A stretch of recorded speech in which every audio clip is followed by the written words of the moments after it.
Hello everyone. तो आज हम स्टार्ट करते हैं एक्सरसाइज 5.1 का question number 8।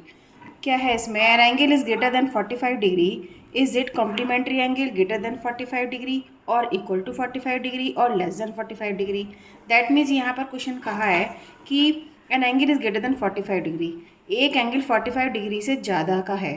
Is it complementary, अगर क्या ये कॉम्प्लीमेंट्री एंगल बनेगा कि जो अदर एंगल है वो 45 डिग्री से ज़्यादा होना चाहिए या फिर इक्वल होना चाहिए या लेस होना चाहिए।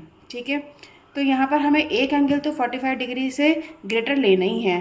तो मान लीजिए आपने 46 डिग्री ले लिया, ठीक है, 46 डिग्री, और अदर एंगल हमें नहीं पता कि अदर एंगल कितना होगा, तो हम इसको एक एक्स वेरिएबल मान लेते हैं यहाँ पर ये। ठीक है, इज इक्वल टू, अब देखिए कॉम्प्लीमेंट्री एंगल कितने डिग्री का होता है? 90 डिग्री का होता है। तो 90 डिग्री यानी दोनों एंगल का सम हमारा 90 डिग्री का होना चाहिए कॉम्प्लीमेंट्री एंगल बनाने के लिए। तो ये हमने इक्वल टू 90 डिग्री कर दिया। अब हमने यहाँ पर x की वैल्यू फाइंड करनी है, तो x is equal to 90 minus 46 करेंगे तो ये आ जाएगा हमारा 4 और ये 44 डिग्री। ठीक है, तो आपने यहाँ देखा कि यहाँ पर अगर हम एक एंगल हमारा 46 डिग्री का है यानी 45 डिग्री से ग्रेटर है, तो अदर एंगल 44 डिग्री आ रहा है, तभी वह हमारा कॉम्प्लीमेंट्री एंगल बन पा रहा है।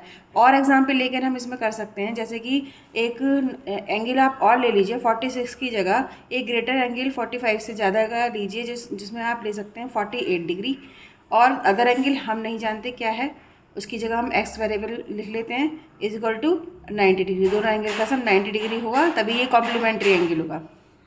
अब यहाँ पर हम एक्स की वैल्यू फाइंड करेंगे तो 90 माइनस 48 आ जाएगा।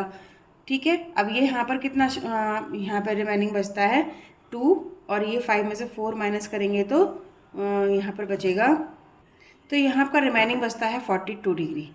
तो आप यहाँ पर ये वॉच कर पा रहे हो कि अगर आप ये वाला एंगल बढ़ाते जा रहे हो 45 डिग्री से ग्रेटर करते जा रहे हो, पहले 46 डिग्री था तो अदर एंगल 44 डिग्री का बनाना पड़ेगा, तभी वो हमारा कॉम्प्लीमेंट्री एंगल बन पाएगा, दैट मीन्स 90 डिग्री का एंगल बन पाएगा।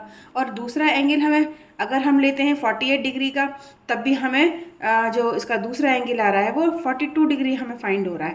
दैट मीन्स आपको यहाँ पता लग रहा है कि अगर एक एंगल अगर 45 डिग्री से ग्रेटर है तो अदर एंगल हमारा 45 डिग्री से लेस ही जा रहा है। अगर हम 45 डिग्री भी यहाँ पर रखते हैं तब हमारा एंगल कॉम्प्लीमेंट्री नहीं बन पाएगा।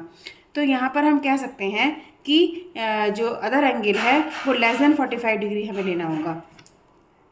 तो ये हुआ इसका सोल्यूशन, और मेरी वीडियो को वॉच करने के लिए थैंक यू।